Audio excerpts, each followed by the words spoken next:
And you are live now. Okay, welcome back. We have returned. Let me know when you're ready on the timer. I'm ready to go. Alrighty, so we'll start in 3, 2, 1, go. Good luck. Thank you. Alright, so take 2. This is Nights in the Dreams for the Sega Saturn. Released in '97, bundled with a special 3D analog controller, which is probably my favorite to ever use. So basically we play as Claris or Elliot in a dream world where our buddy Knights is trying to help us conquer our nightmares and fears, and some evil guy named Wise Man wants to take advantage of that. So with each stage we have these series of laps, and what we want to do is get at least 20 of these blue chips and destroy these cages, and we want to collect these orbs, and there's 4 in each stage to collect. And with each stage, we want to move a certain way, just to try to optimize our movement. Movement's very, how do I describe it? It has a lot of fluidity to it, I guess, would be the best way to describe it. And we just got a little thing there that maximizes our drill attack gauge, which allows us to move really quickly, and allows us to run through enemies and break certain objects. So with each stage we want to go fast, of course, and most people probably know this game either from a cameo, or know the character Knights from either a cameo in a Sonic game or maybe Phantasy Star, but also had his own game. And the main focus is really score attack. Basically, if you were to play casually, you'd want to build up your score, but it also has some speedrun elements, because the faster you do certain things, the more time you get for a double score bonus. Okay, missed that a little bit. And basically I'm going through these rings to help keep my drill attack meter up. Orange ones increase your meter a little bit, yellow ones increase your meter by a lot more. Oops, short 1 orb.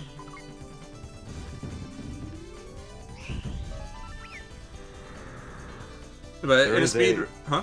Go for it. I was going to say there's a PC release on Steam, but that's not an ideal version of this game. Yes, this game has been ported to a few other platforms, but I will say that the Saturn version controls the best.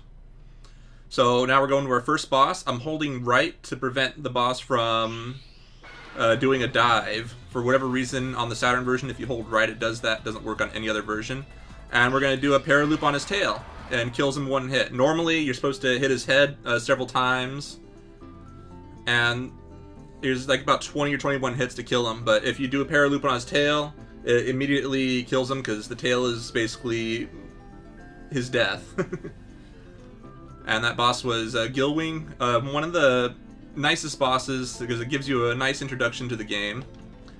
And then after each stage, we're going to hold the buttons for a soft reset and go back to the title screen, because after each stage there's normally like a little thing that shows your score and asks if you want to restart the level.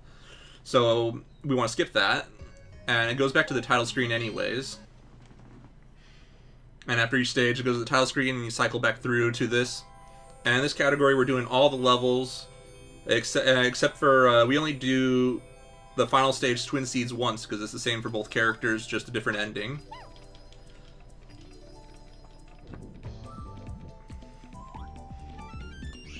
So for this stage we'll start seeing a little bit different movements. Like normally you're encouraged to go right, but there'll be times in the stage where we go left, just because it's just faster.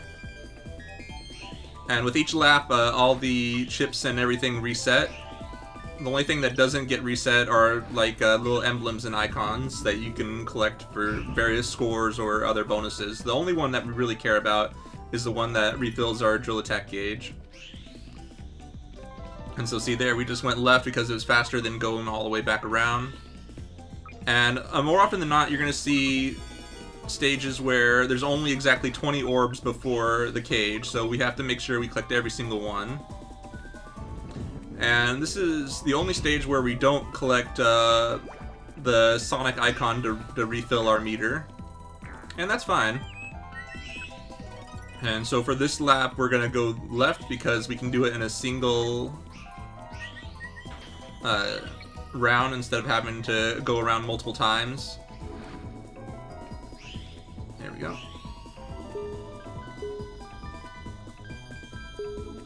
And there's lots of little Easter eggs in these stages that allow you to get extra points and stuff.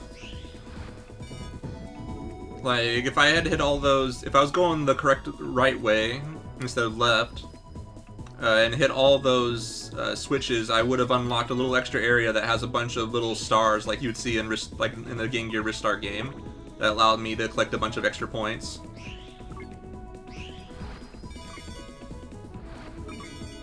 So collect these orbs. Lots of times there are orbs that are hidden that only appear when you do a paraloop. And the paraloop is a pretty powerful thing. It allows you to collect orbs outside your range, like maybe stuff that's not normally in your path. And it also lets you reveal hidden objects. So now we're going to the second boss of the game, Gulpo. Basically a giant fish boss. We move around in a cylindrical way, like all bosses are basically like that. But this boss is different in that you have to hit these fishes, and we want to hit them in a certain way to kill them as quickly as possible. There's two optimal patterns, and there's like most optimal and second optimal. And here we got the second most optimal, where we kill them in one extra hit. There's a pattern where you can kill them as quickly with 108 time remaining. But that's much more difficult to get because it's based on the angle you hit them on the first hit that determines whether or not you can get the 3 hits. So very, very easy boss. And now next stage is where things start getting difficult. Basically, Soft Museum is probably the first difficult stage for people. But the stage itself, I would say, is not that difficult, but the boss is probably the most difficult casually, and in a speed run, it's not that easy either. But I'll explain that when we get there. In Soft Museum is the first stage of 3, where we do the first lap on foot. So basically, you have interesting movement on foot. You can walk, you can jump, and you can chain your jumps for higher jumps. But if you chain your jumps in a certain way, you build up momentum. You won't see a whole lot of that in this stage because everything's pretty close by, but in the next stage you'll see a lot more of that. So we're going to move over here, collect these.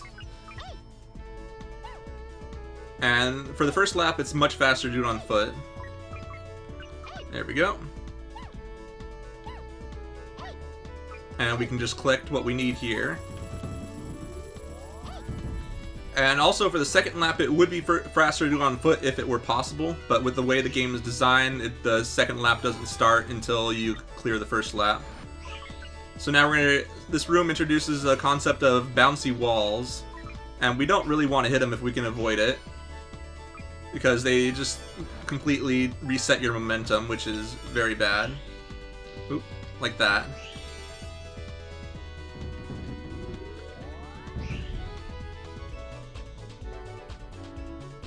Yes, this is made by Sonic Team, who also did Ristar Sonic, and a lot of the designs are by Naoto Oshima, who designed Sonic and Ristar, and Yuji Naka is lead programmer.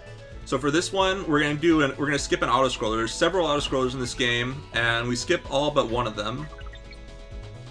So this one, we're gonna go over here. There's 18 orbs here. Not enough to clear it, of course, and there's an auto-scroller right there, but if we position ourselves just right, and do a very large paraloop. Let's see, there we go. Sometimes it can be a little finicky because it's really far off the screen. There we go. And now we got all the other orbs. And now we're going to the final lap, which is probably pretty easy. So we just go down here, try to keep our meter up by going through rings and stuff. And then there's some hidden orbs down here. Collect them, and bam. And get the last one. And now we're going to fight Jackal, probably the most difficult boss for people. Even I still have problems. And what you want to do going into the boss is not hold either direction, because he'll spawn on the opposite direction you're holding.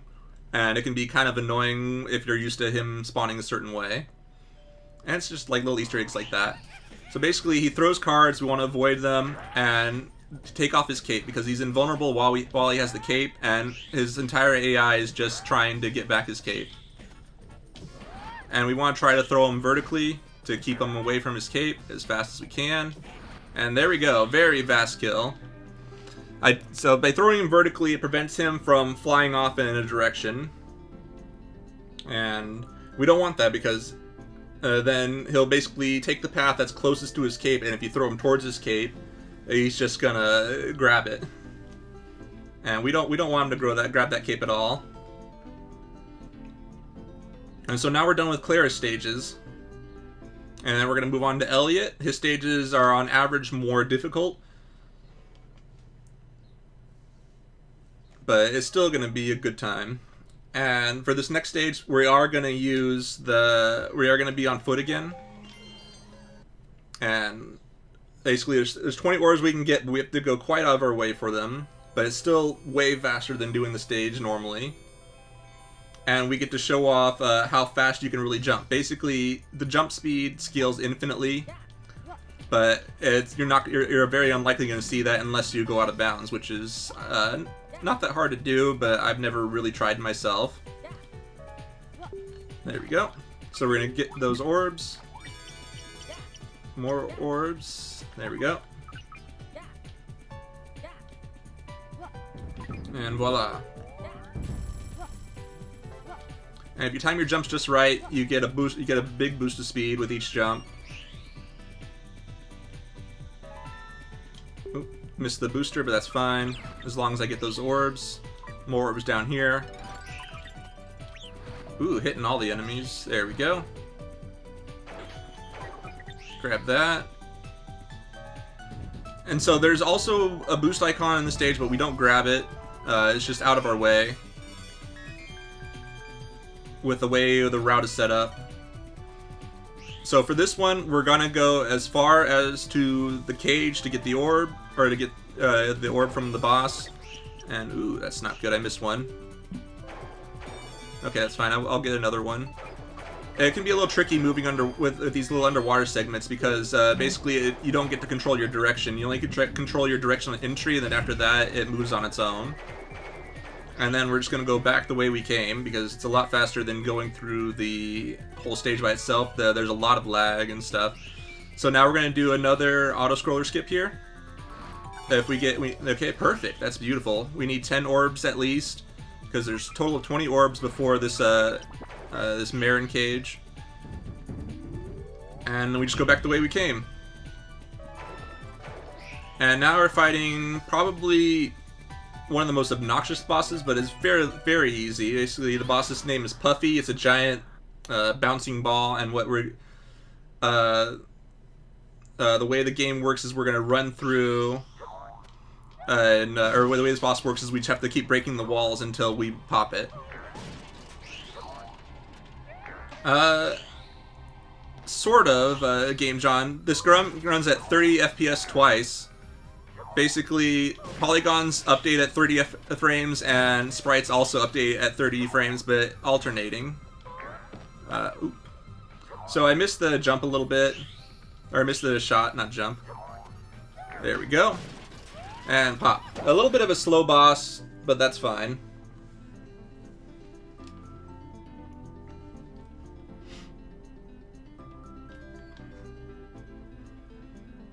And so now we're moving on to Frozen Bell, the ice stage, probably my favorite stage to run. It's just a nice, chill stage, for lack of a better word. And also has one of my favorite bosses named Claus, and we'll get to that.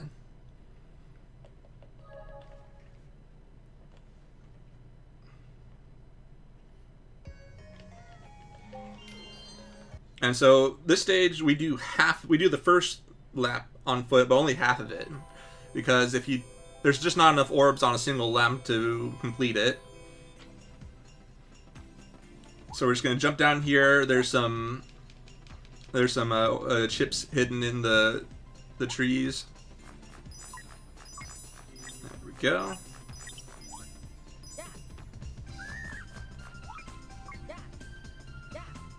Then we'll jump, change into knights, collect more orbs over here. Ooh, did I miss one? Yes, I did. There we go.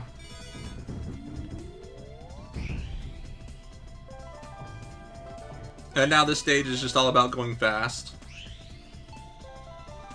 And we're going to collect the orbs here, and there's exactly 20 before the boss, and we want to just collect them as quickly as possible. Swinging off the ladder rungs is very helpful.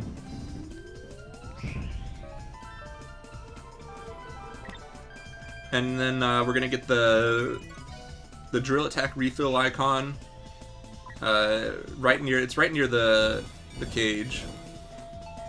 So we want at least 6 here, and then there's a cage of orbs down here.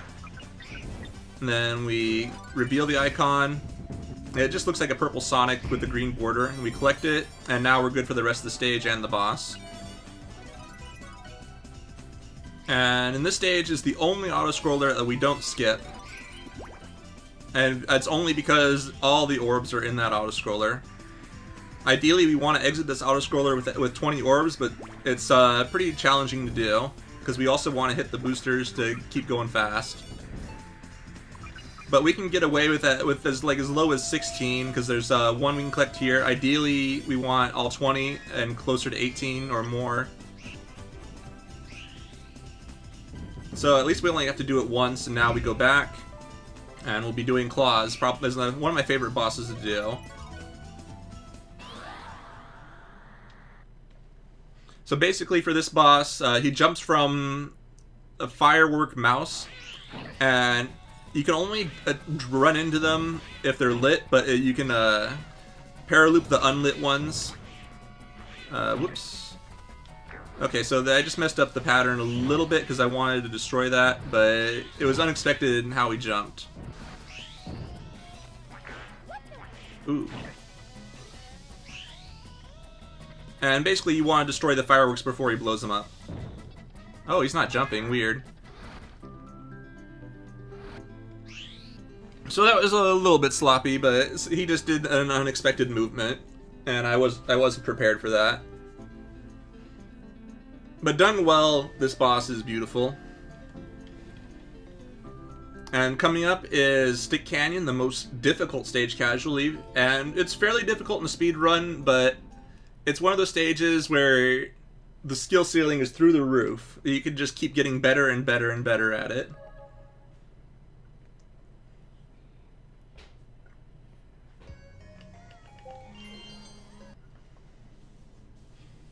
And we're going to do a little thing called a cactus jump, where basically we're going to jump on top of a cactus and allow us to move during the cutscene, and it creates this like interesting little animation glitch when we change into knights. Oh, I didn't get it. Oh well.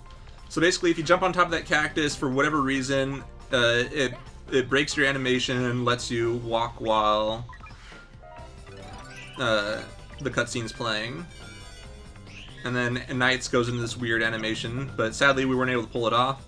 So we want at least 12 orbs before that lap is done. And now we collect this boost icon, which will be used for most of the rest of the stage. Normally we don't get things that early, but it's so conveniently there and allows us just to go fast. And here we're going to do another auto-scroller skip. There's exactly 20 orbs before the auto-scroller, and we need every single one. There we go. Whoa. Okay. So if we hit that grate up there, it'll start an auto-scroller that's about 30 seconds in length. It's pretty bad. But we can just avoid that by collecting all the orbs and going back the way we came. And then there's another one on the 4th lap that's extremely long, about 60 to 70 seconds if I recall. So now we just want to collect orbs, and we're going to enter like a little section where everything gets magnetized to us. And of course we don't want that. Or of course we want that because it makes it easier to collect things. And we get graded on how much stuff is attached to us at the end. It doesn't really matter what your score is, it always tabulates at the same time.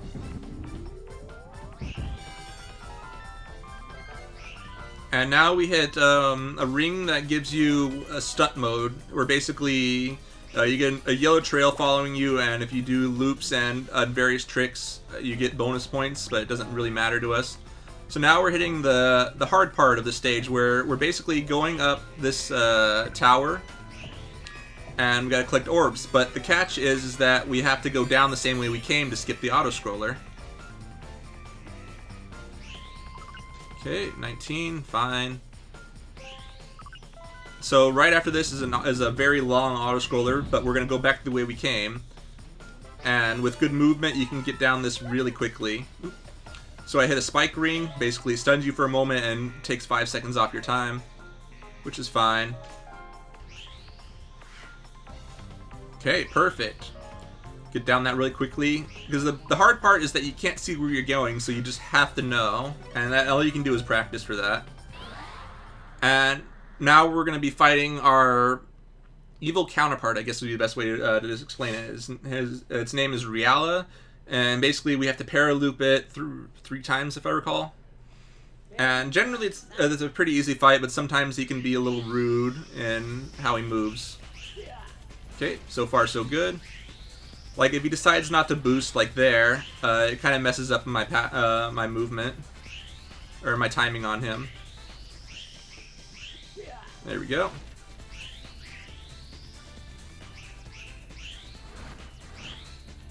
Come on, there we go. So this fight can go really fast. Like, you can probably get like a 108 or a 109 if you're really good. And it's also possible to hit him during the opening cutscene if you know exactly where to do a paraloop, but you can't see, so you just have to kind of feel it out. And so now we're going into the final stage of the game, Twin Siege, which is very different than the rest of the game. So basically, in Twin Siege, you play as Elliot or Claris instead of knights, and a few things, and there's a little bit of difference. You get a larger attract range on orbs and stuff, but you can't do paraloops to collect out-of-bound orbs.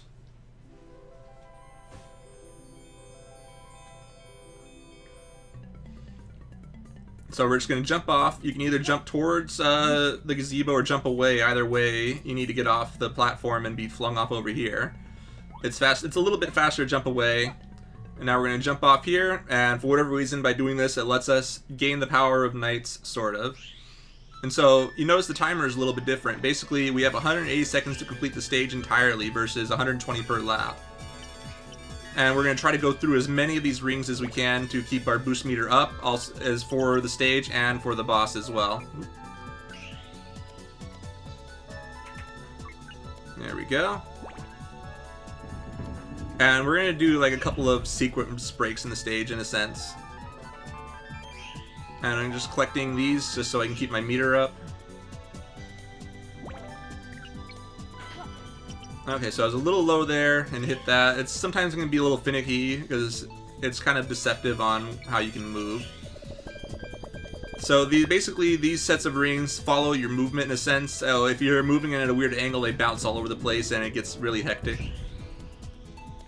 So now we're going to do a technique called an air brake, which lets us do a quick turn. Normally you have to do kind of like a more fluid movement to turn, but if you press both triggers at the same time while doing a semicircle on your analog pad, you can turn around really quickly. And we're going to do it once more here, right after these boosters as a cue, and it lets us change the track we're on. Okay, ooh, there we go. And this was a pretty decent speed. We lost 5 seconds from getting hit, but that's fine. So now here we're just going to mash any of the buttons, and it'll basically help us break the barrier because our ally Claris comes along. Yeah, it's always going to say new record because you have to start from a new save file. If you start from a completed save file, the bosses are randomized, which is really bad for speedrunning. And now we're entering our final boss against the evil wise man, the Master of Dreams, who has decided to harvest nightmares for his own nefarious deeds. And this fight is interesting and it's broken up into 4 phases. First phase, he throws fireballs at you. Second phase, you have to navigate an asteroid field. And generally, he throws them in the same way. And we have to wait for both knights to connect before we can damage him. And sometimes the second AI knights can be a little bit slow. There we go. And now where he's going to throw giant snowballs at us. And generally the pattern is always the same. Ooh. But sometimes he can throw a curveball at you. And we want to go either to the bottom or top of him just to move him a little bit faster. So now we want to drill attack through that tornado. And time will be coming up very soon. When the screen fades to white, I'll call it. And if you drill track through the middle of the tornadoes, you just run right through it. If you try to go through it, the middle without dashing, you'll get caught in the tornado no matter what. Alright, and time. And that's Nights in the Dreams for the Sega Saturn. Congratulations. Thank you. And thank you so much for filling in last minute with this run. Yeah, I hope Toad's internet stabilizes because I'd really love to see that run. I think we all would. And thank you very much for having me. I'll definitely be back a little bit later with Burning Rangers after Dynamite Duke, I believe. Yes, it's Dynamite Duke by Retro Omega. That is up next, and then we'll have Shentok back again with some more Sonic Team Saturn goodness. Mm-hmm. We've actually got like 10 minutes to fill if you'd like to show off Christmas Nights. It's up to you though. Sure. I can show off Christmas Nights real quickly. Ooh. Sweet. Let me just get the dunk in. Gotta get the dunk in the Swift. Yeah, Elliot conquered his fear of dunking.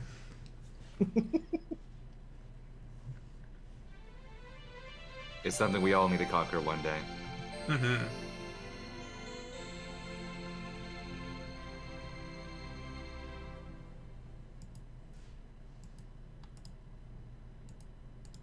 Alrighty, let me put in Christmas Nights and we'll get set up.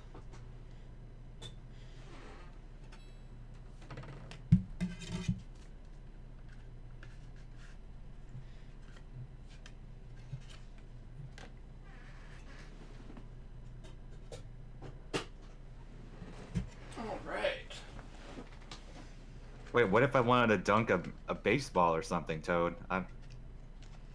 Just dunk a basketball. What if I wanted to dunk a soccer ball? Or a football? I don't know.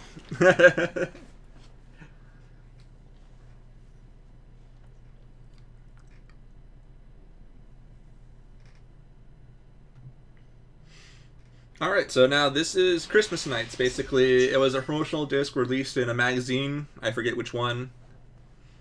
And basically it served as a demo for the game normally, but if you played it around Christmas time, a Christmas Nights icon would appear, and it'll unlock 2 Christmas-themed versions of the same stage, basically.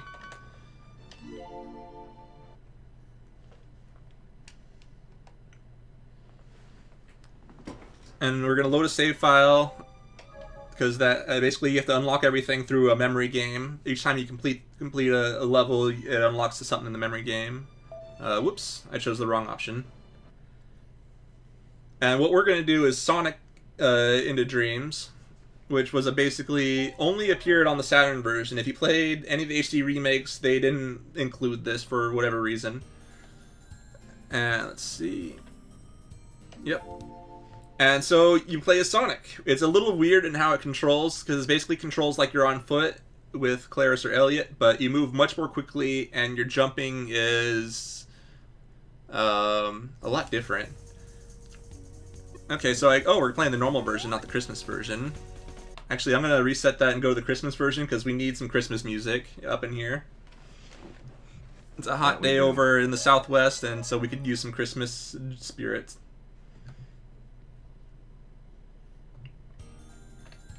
So we're going to load up Christmas Nights by clicking that little icon over there.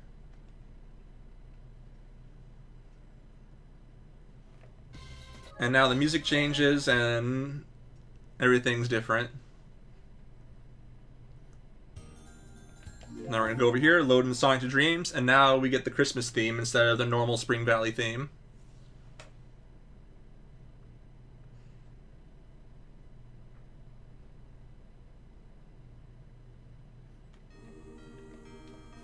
There we go. So now you have a little arrow that's pointing you where to go, where all the orbs are. It's probably not the fastest way, but it's kind of hard to route this around. So basically the arrow just points you to where the closest orbs are, not necessarily where the best cluster of them is.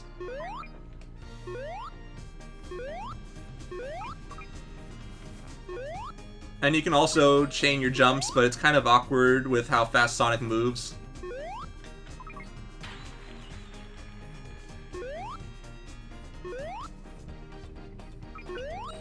Okay, so now that we have all the orbs, it's just basically functions as regular Nights and Dreams, where we just need to get each of the cage chips.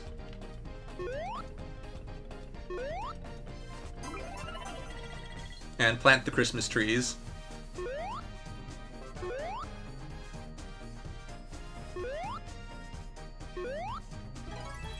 There we go.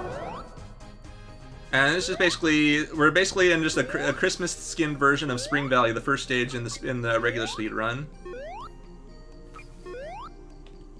And then it just becomes more of the same. Oh, here we go.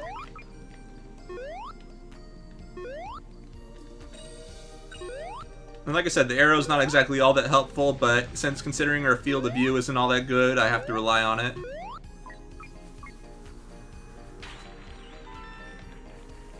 Oh yes, the boss is Puffy, but it's reskinned as Dr. Robotnik or Eggman, depending on your choice of names.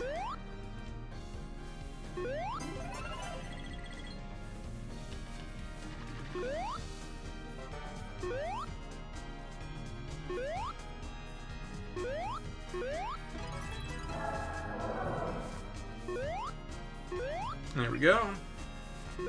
So this is just like a nice little Easter egg you can unlock. It's not really anything important, but it does have a nice little timer if you wanted to compare it against your best.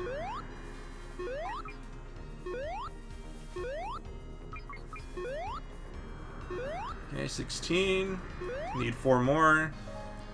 Come on, Arrow, don't let me down.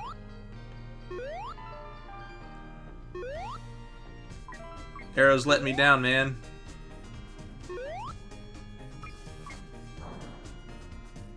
So there's just like a little thing there that knocks you off, little mountains that suddenly get large.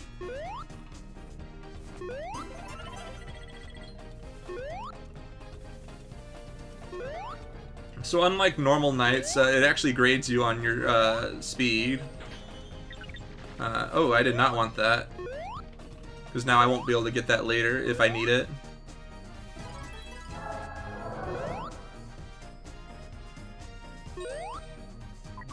There we go.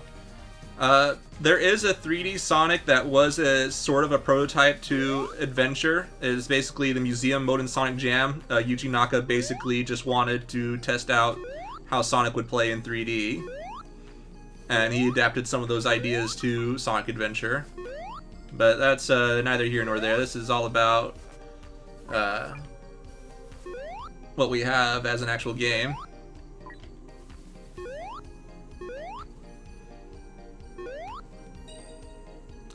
Okay, wow, that's way over here.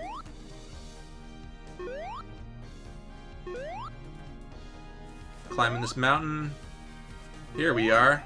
And planted the last tree.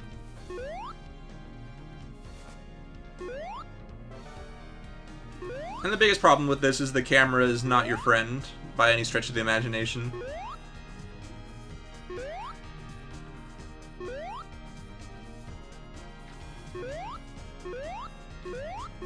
There we go. And now we move on to the boss.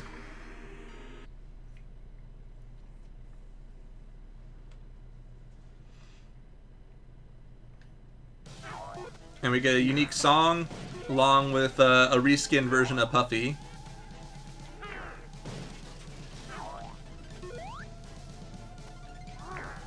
And I really like the song they composed for this this stage.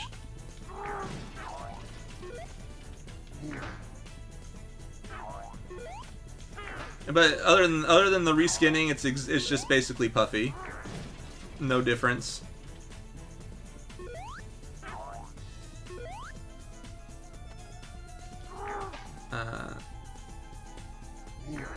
Ooh, that's bad.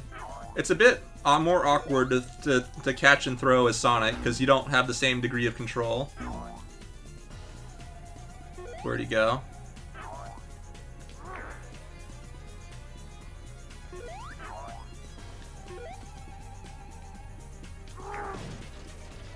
There we go. And luckily we can jump high enough to get over that, because Sonic can jump. And just pop him just like Puffy. And that's the Sonic in the Dreams bonus mode on the Nights in the Dreams Christmas Night sampler disc. Hopefully that helped us get our schedule back in line. It sure did, man. I really appreciate it. Awesome. I'm glad I could help. And then I'll be back after the next run, which you should definitely check out. Yeah, Dynamite Duke up